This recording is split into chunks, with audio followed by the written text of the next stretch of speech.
A few months ago, I shared this short video with all of you. I'm not sure how many of you have seen this, but I can probably guess some of you have seen your dog or videos of cats and dogs doing something like this in other videos before. Here, let me play you the video so you know what I mean. If there are spirits here, I rebuke you in the name of Jesus Christ. You must leave. You're not welcome here.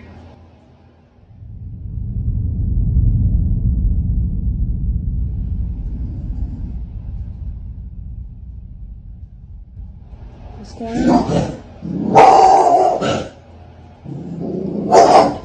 What is it, Hayes? Alright. The reason I shared this video of her dog seeing something that the girl in the video couldn't is because something that the exorcist Father Daniel Reehil said during his regular show on Radio Maria that I find very interesting. To give you just a little bit more information, in this clip here, Father Reehil was actually asked this question. Can animals recognize better than us the presence of demons and warn us? And here's his answer. They can. They don't always, but they can. Animals, for whatever reason, have a sensitivity to both good and evil, and I've seen it myself.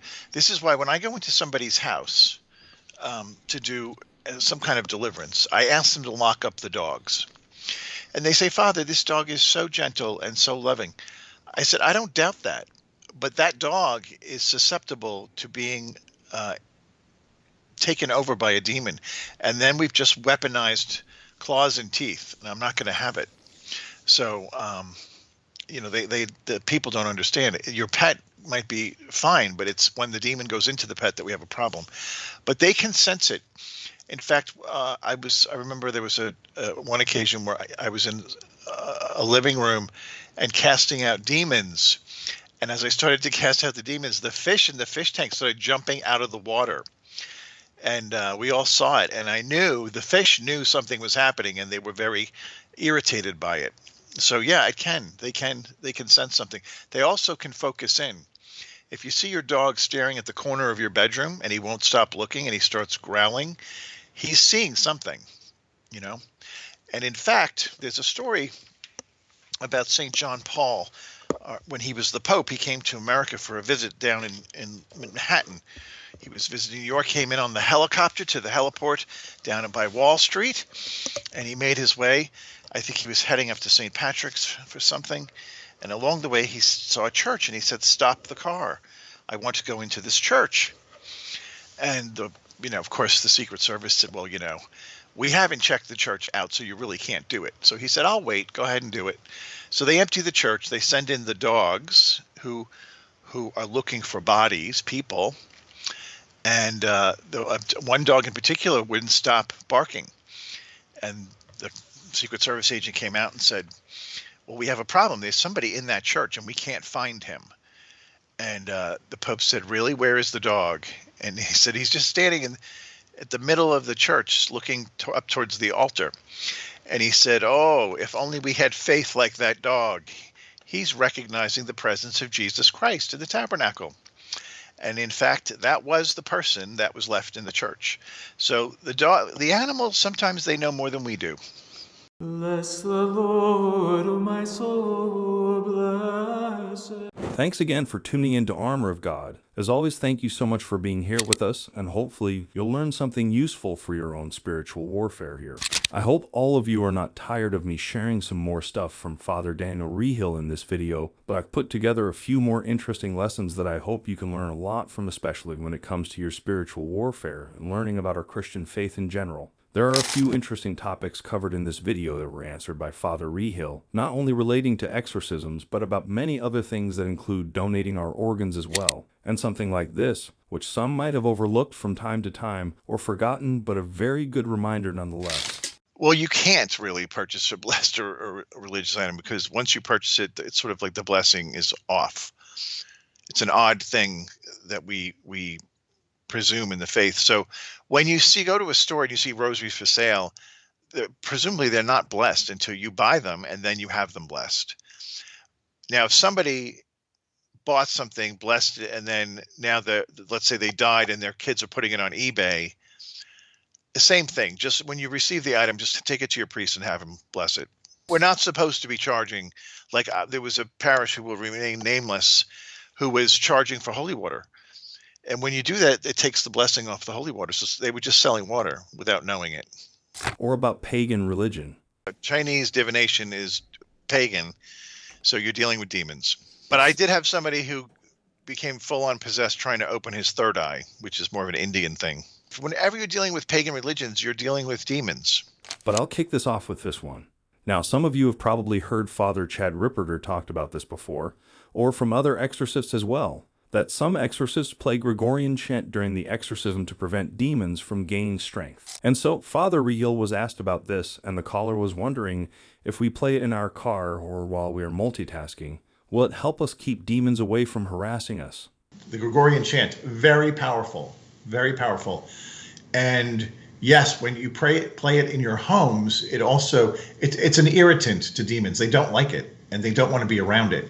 In fact, I had a friend in seminary, Thomas Gilbert, who is now a religious Carmelite. He had issues in his bedroom. He was a very holy young man, and he had demons in his room. And so he took holy oil and marked the walls with a big cross on each wall. And as he was getting to the third wall, he heard this enormous noise happening, and he saw the oil just be sucked into the wall like supernaturally and disappear. And so then he had to get a priest to exorcise his room. But before the priest would come, he wound up putting on Gregorian chant and noticed that they left the room when he did that. So he played that in his room 24 hours a day, 7 days a week until he was ordained. And it kept them at bay. So it is a very good and healthy thing to do, as is praise and worship music. They don't like that either. And in one of our most recent videos, I've also covered Father Reehil talking about witches cursing the candies during Halloween. And just briefly, I'd like to provide an extra explanation from him regarding this. As for blessing food, I tell people to bless anything that goes in your mouth these days, whether it be a vitamin, a Tylenol, anything should be blessed. Because there's all sorts of, the witches, they're very clever. And there's talk of them, they're putting curses on the Halloween candy. They go down the aisles putting curses on it. So you don't know what you're going to get. I would say steer clear of Halloween altogether. It's not a holy day. It's the high hellish day of the Satan. That's his holy day. So we don't want to participate in it. I know that's a downer for a lot of people, but rather participate in what it was truly meant to be, which was the hallowed eve of all saints, and have your kids dress up as saints and perhaps bake something, cookies for them that are good and wholesome, but also bless everything. Bless all your food. Now going on the subject of death and funeral I spoke about earlier. Father Reehil was asked about this. When a person is near death, what is the Church's position on donating their body to science and donating organs? And what is the Church's position on cremation? Some of you probably know the answer to this, but I think it's a good idea to share the answer with all of you nonetheless. So donating your organs to science after death is perfectly fine. If you have non-vital organs like a kidney, you can even donate them before death, in the case of somebody who might need a transplant. But what we want to be careful of is not giving your body away and not having it available for the funeral. So when you donate organs, it has to be understood that once they take the organs, you still need the body back for the funeral. And if you want to have your body incinerated into cremains, that's acceptable. It's not the preferred way the Church wants you to have your funeral, but it's acceptable. The problem therein lies with what people do with the cremains. Many times they just put them on the mantle in the living room and they don't give them a proper burial. That's not right. The rule of thumb is whatever you would do with a body, you do with the cremains. Would you take somebody's body and put it on your mantle in the living room? No, of course not. So we want to be sure that the cremains as well as the body would always be buried, preferably in a Catholic cemetery where they would be afforded prayers and masses said for those people in the Catholic cemeteries. But if not, maybe you live very far from a Catholic cemetery, a regular cemetery is fine. There's a part in the rite of committal of the body to the grave where the priest blesses that part of the cemetery so that it's holy ground in which the person is placed, because the body has a great dignity. When God took on human flesh, he elevated the body to a place that now sits on a throne in heaven where the Trinity dwells. I mean, imagine that there is a person with a body on the throne of God in heaven because Jesus took human flesh to himself. So we always want to treat it with great respect and dignity. The same with cremains. Do not take cremains and sprinkle them over the beach or over your loved one's favorite park. That's not how we treat the body. You wouldn't do that with the body. You wouldn't cut it up in pieces and sprinkle it all over the place. So keep that in mind when you're preparing the Catholic funeral.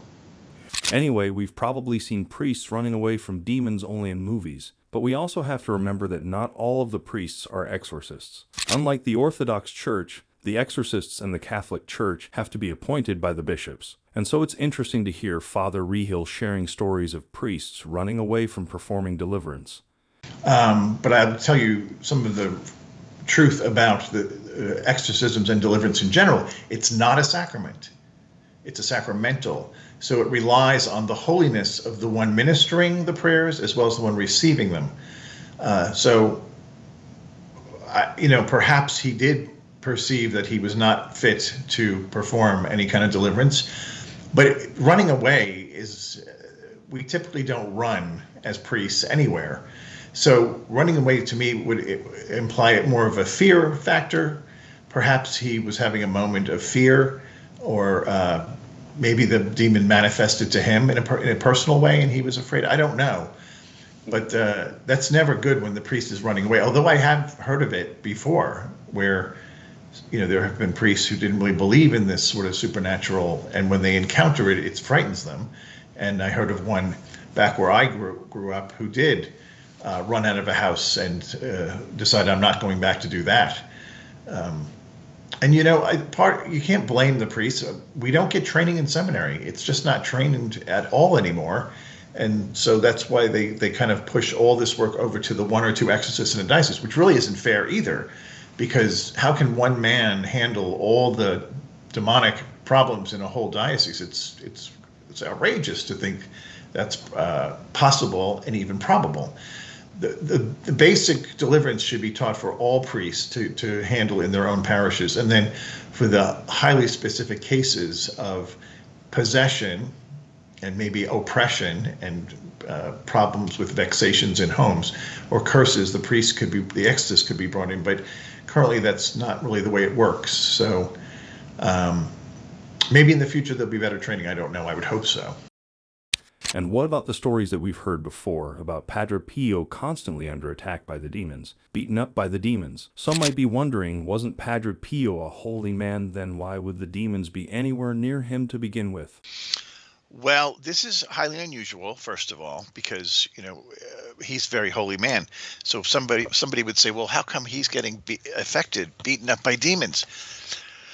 The demons have an issue with people primarily in two phases of life. One is when you're making a switch out of evil towards goodness.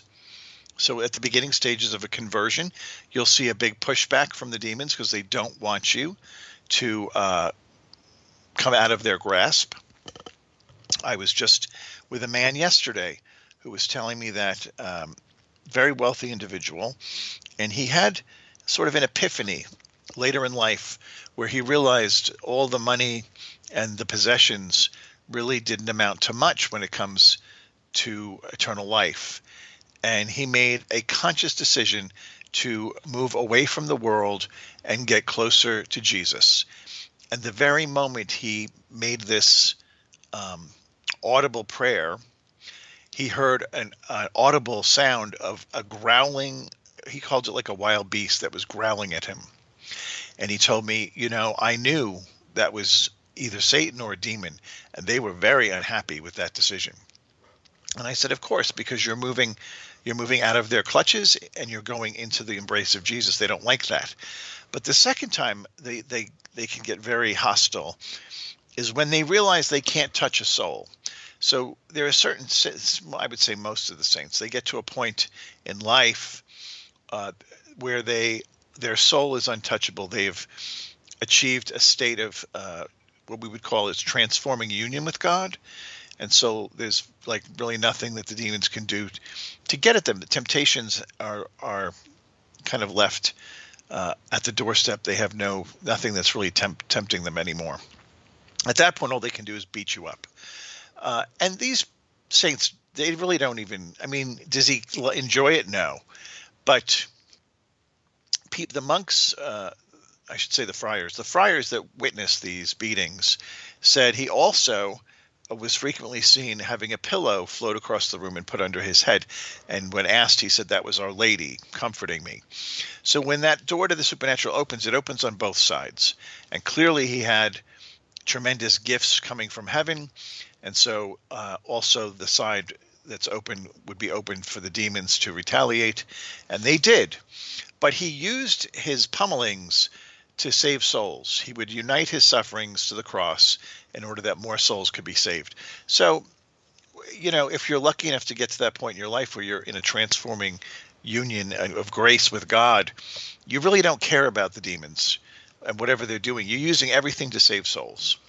And now for the last part of this video, I would like to talk about something I've touched upon a few times in my previous videos as well as in the community post about the end of the world. So that's what I hope to share with you. If somehow there are those watching this video fearing the end of the world, then hopefully this reflection by a priest from Mexico can help you maintain serenity and trust in God. Many times we have received apocalyptic messages that can take away our peace, and we've also seen a lot of end of the world YouTube videos out there that love to spread this kind of gloomy message out there.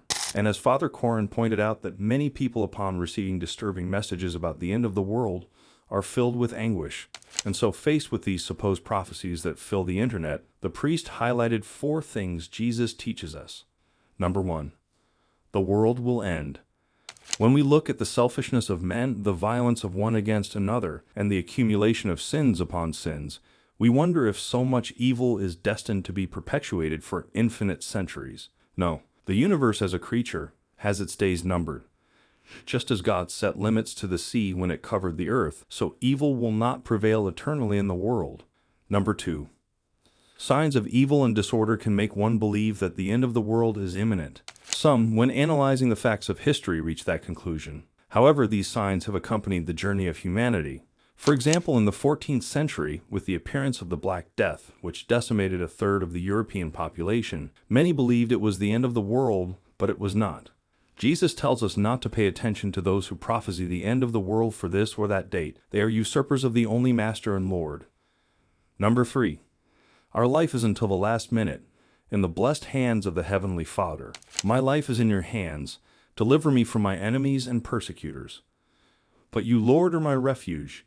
You are my God and the rock in which I trust. Let us put ourselves in the hands of Him who sustains the world and trust in Him alone. And finally, number 4.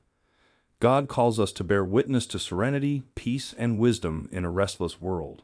The words of Jesus resonate within us. Peace I leave with you, my peace I give to you.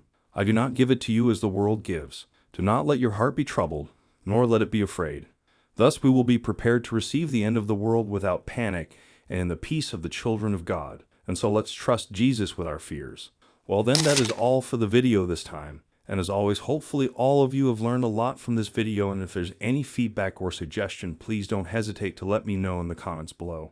Anyway, for those of you who'd like to support our works, I left a link to our PayPal donation in the description box below. And from the bottom of my heart, thank you so much for your continuous support, contribution, and prayer. And until the next time, stay safe, stay healthy, and may God bless you.